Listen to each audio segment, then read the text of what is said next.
Увидь за суетой и ложью мир вечных истин и любви, мир необъятный и тревожный.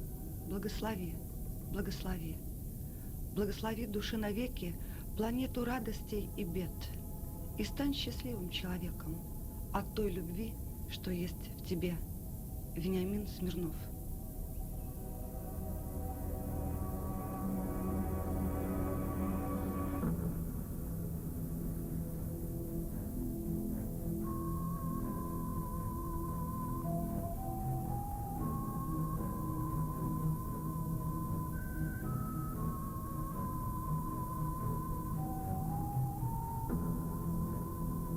Однажды преподаватель гимназии, в которой училась моя дочь, упрекнула меня: «Вы слишком любите свою дочь». Опешив, я не нашла, что ответить, а моя дочь сказала: «Слишком любить нельзя. Любви не бывает слишком много».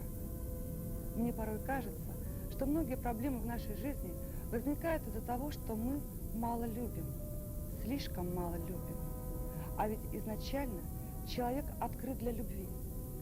Но в нашей стране, к несчастью, очень долго вместо культа любви насаждался культ борьбы.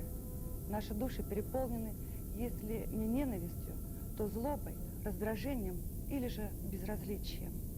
Естественная потребность души любить превратилась для нас в тяжелый труд. Но как бы ни было тяжело, как бы ни тащили назад наши грехи, надо пытаться жить по законам любви. И тогда, быть может, многое изменится к лучшему.